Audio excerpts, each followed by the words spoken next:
Bloomberg Audio Studios. Podcasts, radio, news.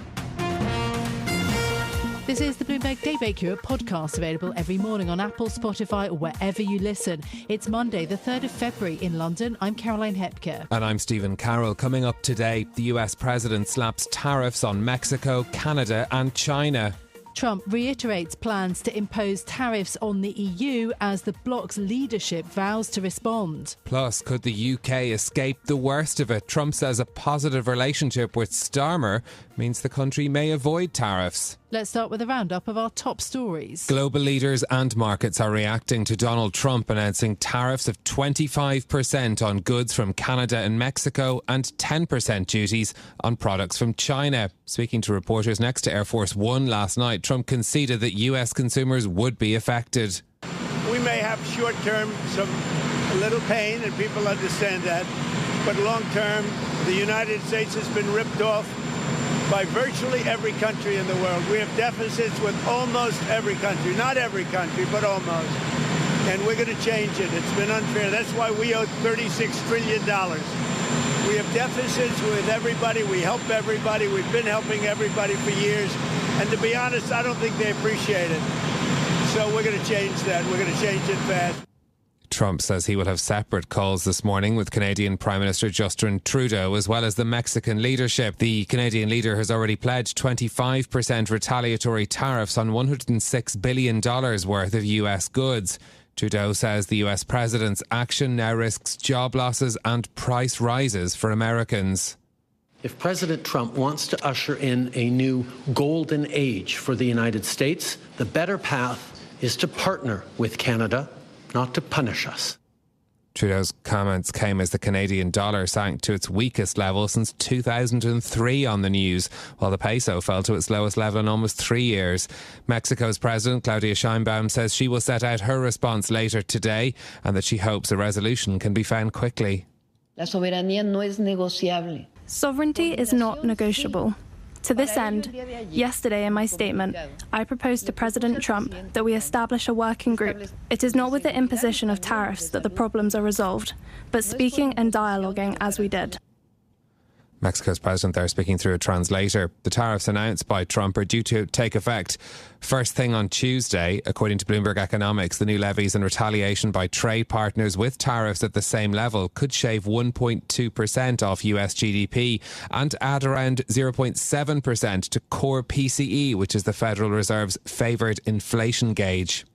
China's reaction to Trump's tariffs, which come in the middle of the Lunar New Year holiday celebrations, has been more muted. The country's Commerce Ministry issued a statement expressing strong dissatisfaction and vowing corresponding countermeasures without elaborating. Chetan Iyer, who is chief for Asia economist at Morgan Stanley, says that further US measures against the country could come soon. We are still keeping in our base case additional 25% tariff going up on China, and weighted average tariff increase will be 15% because that is under a separate channel under Section 301. So when you think about all of these factors, we are very concerned on the global trade outlook, Asia's exports, and therefore implications of trade-oriented economies in the region. Morgan Stanley's Chetan Iyer speaking there. Trump's levies are due to take effect just after midnight on Tuesday. President Xi Jinping has a range of tools to respond, including asserting powers granted by laws passed since Trump's first term, giving Chinese authorities greater sway over domestic business deals in the name of national security. Meanwhile, Chinese manufacturing activity unexpectedly declined for a second straight month in January as tariffs loom. According to a new report, the Caixin Manufacturing Purchasing Managers Index fell to 50.1, the lowest in 4 months, from 50.5 in December. That's well below the median forecast of economists surveyed by Bloomberg. The decline was attributed to a drop in employment, sluggish external demand and weak price levels. After announcing a raft of levies on Canada, Mexico and China, Donald Trump has also ramped up threats to the European Union. Speaking to reporters, the president reiterated his warning, citing a large trade deficit with the bloc. It will definitely happen with the European Union, I can tell you that, because they've really taken advantage of us. And, you know, we have over a $300 billion deficit. They don't take our cars. They don't take our farm products. They take almost nothing. And we take everything from them. Millions of cars, tremendous amounts of food and farm products. The remarks come after an EU spokesperson said on Friday that, quote, the EU would respond firmly to any trading partner that unfairly or arbitrarily imposes tariffs on EU goods.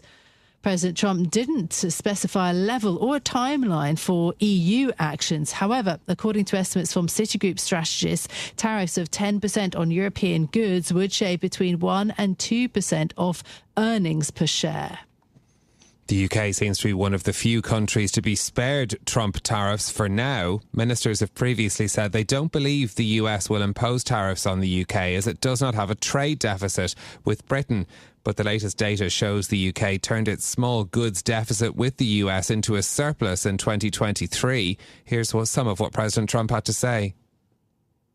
UK is out of line, but I'm sure I think that one can be worked out. Prime Minister Starmer has been very nice. We've had a couple of meetings. We've had numerous phone calls. We're getting along very well. And we'll see whether or not we can balance out our budget. More of the comments from President Trump. Keir Starmer, meanwhile, is in Brussels today for an informal meeting of the European Council and is expected to urge European leaders to take on a greater share of defence and security responsibilities. He'll also pitch an ambitious UK-EU defence and security partnership. Now, the rapid escalation in trade tensions has fueled a flight to haven assets as investors brace for the knock-on effect of Trump's moves. The yield on two-year US Treasuries rose whilst the tariff sparked a global market sell-off. European and US stock futures have slumped. An index of Asia-Pacific shares has dropped the most in nearly 6 months. The tariff announcements also sparked a surge in the price of US benchmark WTI oil as levies on imports from Canada and Mexico threatened to disrupt North America's tightly integrated oil market and push up gasoline prices for American motorists. Panama has promised free passage for US warships through the Panama Canal and says it will withdraw from China's Belt and Road Initiative. The concessions to the US come after Secretary of State Marco Rubio visited the country over the weekend. Over time, the relationship had its ups and downs, and today it's one of our strongest economic partners, certainly in the hemisphere, and an important catalyst for so much trade and commerce that happens in the United States that affects and impacts so many people, both going out and coming in. Marco Rubio speaking on his first foreign trip as the top US diplomat. Panama's President Jose Raul Mulino played down the tensions with the US, but reiterated his country won't give up the Panama Canal. Those are our top stories for you this morning. A look at the market shows you the impact of the new US policies. MSCI Asia Pacific Index slumping 2.7%. Stock futures for Europe are also down 2.4%. NASDAQ futures down 2.4%. S&P 500 E-mini futures down 1.9%. The dollar has surged against a basket of other currencies. Bloomberg Dollar Spot Index is up by 1.1% this morning. The Mexican peso, one of the hardest hit currencies, down 2.2%. You've also had the Treasury yield curve flattening. Markets now pricing in only 70% chance of 2 more Fed rate cuts this year. And oil prices have also jumped. WTI crude futures now up by 1.8%. So some fairly immediate responses in markets. Well, in a moment, more on Trump's tariffs and what they mean for the various parts of the world where he has threatened to impose them. But another story that caught our eye this morning to do with shoplifting and the huge effect that it's having on retailers around the world and the lengths to which some shop owners are going to try and combat it. Yeah, were you surprised by the sheer scale of shoplifting as it was outlined last week by the British Retail Consortium? I think I was. Almost £2 billion worth of goods being stolen between September 22 and August 2023. A huge jump. The British Retail Consortium saying it's spiralling out of control. We've sort of heard a bit of this politically as well. But Bloomberg's Clara Hernandez Lizarraga has been writing about this. Apparently now there's a real boom boom in mystery shoplifting, i.e. companies that offer this service where Bit of a change from the mystery shopper who used to come in and rate customer service. Yeah, they come in and test, whether your security is good enough. But look, the other thing that's interesting is not just the UK. It's not just the UK having this shoplifting issue. We've had this cost of living crisis, inflation has gone up, and since the pandemic, a number of countries have seen this issue. Anyway, one of the pieces that we read on the terminal today. Well, let's go back to our main story today and the tariffs that Donald Trump has threatened on Canada, Mexico and China from tomorrow. He's also warned that tariffs on the EU will definitely happen, that he'll be seeking something very substantial. Trump due to speak to Claudia Sheinbaum and Justin Trudeau today. We've got Bloomberg TV anchor Kriti Gupta with us for more on this. The deadline is counting down very quickly, Kriti, to where we're expecting these tariffs. This is a major shift in US policy towards Mexico and Canada. This is a massive shift. I mean, these are two of America's physically closest allies and, of course, the biggest trade partners of the United States, to the point that you were talking about within 24 hours, these massive tariffs getting hit. And they're just the opening salvo for both of these countries as well. That's something that Donald Trump has made very clear, that if this border issue, this fentanyl issue, the drug trafficking issue isn't brought under wraps, and also things like how the Mexican government is going to deal with things like cartels, all of a sudden you are going to see even bigger tariffs on this at a time when Canada and Mexico are far more exposed to the kind of downside than the United States is. Yeah, I mean, if you listen to Claudia Sheinbaum, the speech that she gave to the country, or to Justin Trudeau, you can hear that there's real anger and frustration and the economic impact. Yeah, well, Deutsche Bank, I'll start off by saying this, some pretty important words this morning, saying that Canada and Mexico could go into recession in the matter of weeks as a function of these tariffs. Even though they have the reciprocal tariffs as well, there is a larger cushion within the United States. But that doesn't mean the U.S. consumer is by any means immune to the effects here. There are things like just goods in their everyday pocketbooks that get affected. Avocados, for example. I read a stat that Modelo beer makes up 4 out of 5 beers in the United States. Tequila, those all come from Mexico. Car parts, lumber, steel, all come from Canada, in addition to energy exports as well. There's an estimate here that this is going to hit consumers by about a drop of $930 a year for household incomes in just the next 12 months alone. But even for the Federal Reserve, inflation estimates as high as 3% in the next 12 months alone. That really goes far and above the progress that the Federal Reserve has made in the last couple of years, and certainly far and above the 2% long-term target. Is there any hope for a de-escalation before the deadline passes? There's certainly hope for it. And I think if you go back and look at the kind of spat with Colombia as a roadmap for how this is going to go, is that within a week, for example, in the Colombia story, they had a week until the deadline was going to get hit. They were able to use that as a negotiating tactic to really avoid some of the effects on things like crude imports, for example, among many, many others. This is a shorter time frame. We're talking about less than 24 hours to go before these tariffs actually kick in. So there may be some negotiation. We know that Canadian and Mexican officials, despite Justin Trudeau and Claudia Sheinbaum's comments over the weekend, have been trying to lobby in Washington, D.C. and have been meeting with Trump officials. But we don't know what that actually looks like, or whether or not these tariffs at the end of the day may be pulled out at the 11th hour. What about China? We mentioned that the reaction there was more muted. I mean, they have filed this WTO case and they are in the middle of a holiday, but interesting their response. It is an interesting one. It's also met with a little bit of an olive branch, I thought, which was interesting, whereas Justin Trudeau and Mexico President Claudia Sheinbaum came out and said, we're going to do the exact same thing to you that you're doing to us. China has been reported, and again, these are just reports at the moment, no official statements, that perhaps as a kind of olive branch, they're talking about reinstating the Phase 1 trade deal under the first Trump administration. That includes things like quotas for farm imports, for example, corn, soy, etc. That coming out of the Wall Street Journal. So we'll see if that actually sticks, or if that's something that is appealing enough to Donald Trump. But remember, these are the 3 countries connected with the fentanyl trade and the immigration trade, and those things take time to solve. Kriti, just a brief word on the market reaction. Big moves, particularly on FX. Massive moves. The Canadian dollar tanking, the Mexican peso tanking. This is really, again, on the ideas that you are going to potentially see these 2 countries hit recession in just a couple of weeks. This is where the focus really shifts on the Bank of Mexico and the Bank of Canada. The Bank of Canada, by the way, due to have a rate decision this week, so we'll see how they can tackle it and whether they can create a roadmap for other countries around the world that may be about to go through the same thing. Yeah, the loonie currently down 1.3%. Kriti, thank you so much for being with us this morning. That is Bloomberg TV anchor Kriti Gupta. Meanwhile, the European Union has promised to respond firmly to any tariffs imposed by the United States. A spokesperson for the EU Commission said they weren't aware of any additional levies being imposed for now. Our correspondent Oliver Crook is in Hamburg this morning, Germany's largest port and the third largest in the EU, a key point for trade. Oliver, good morning. How seriously will European leaders be taking these threats? Yeah, I think they have no choice but to take it extremely seriously. And frankly, I think they were taking it pretty seriously even before these sort of tariffs were announced over the weekend. I mean, he's repeatedly taken the EU into his side, saying that basically the EU takes greater advantage of the United States than even the United States' enemies.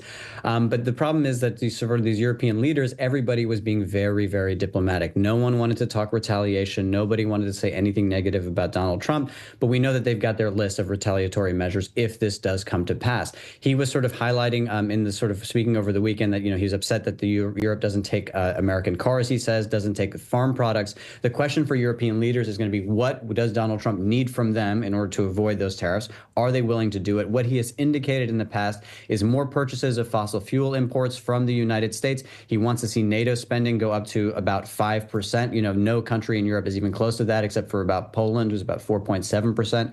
But presumably he also wants these European spending on defense to be with U.S. companies. He also probably wants this LNG and this fossil fuel bought from the U.S. Do they have as much to export if they have these sort of tariffs with Canada where their own sort of imports of fossil fuels are constricted? These are going to be some of the fundamental questions going into these negotiations.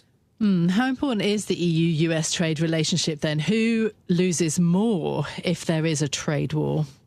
Yeah, so it depends on how you look at it. From a sort of strictly goods perspective, the European Union has a large surplus with the United States, and that is basically what Donald Trump wants to address. And we should just talk about the scale of trade here between the EU and the United States. We're talking about 1.5 trillion euros worth of trade every single year. That is bigger than virtually every single European economy on its own, apart from, Germany, UK, France, and Italy.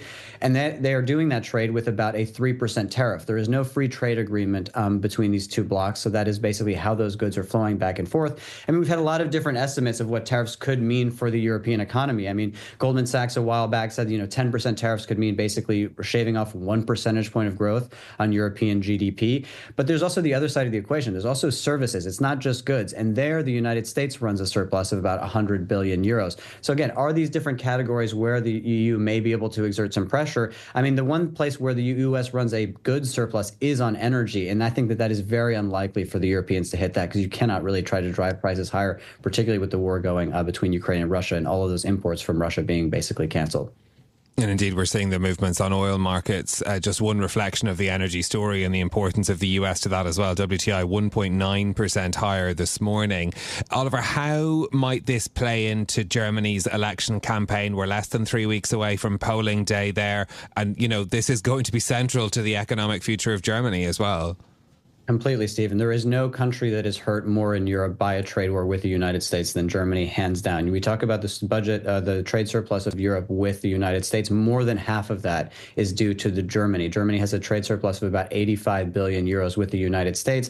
And Germany has basically been de-risking from China. The U.S. is now its single biggest trading partner. It is hugely exposed. And when you mentioned we're in Hamburg here, this has been an operational port within Europe since 1189 AD. This is how long this has been absolutely central to trade within Europe.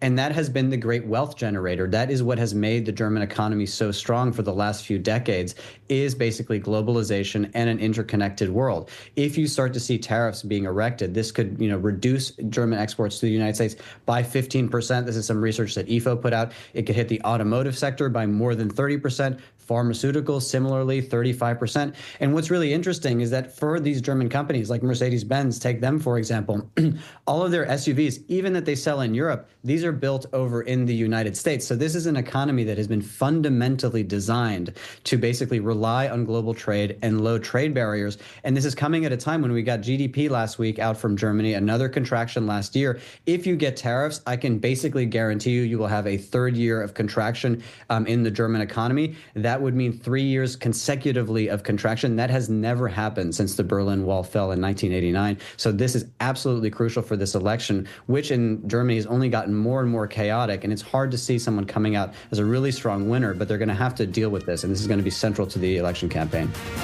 This is Bloomberg Daybreak Europe, your morning brief on the stories making news from London to Wall Street and beyond. Look for us on your podcast feed every morning on Apple, Spotify and anywhere else you get your podcasts. You can also listen live each morning on London DAB Radio, the Bloomberg Business app and Bloomberg.com. Our flagship New York station is also available on your Amazon Alexa devices. Just say, Alexa, play Bloomberg 1130. I'm Caroline Hepker. And I'm Stephen Carroll. Join us again tomorrow morning for all the news you need to start your day, right here on Bloomberg Daybreak Europe.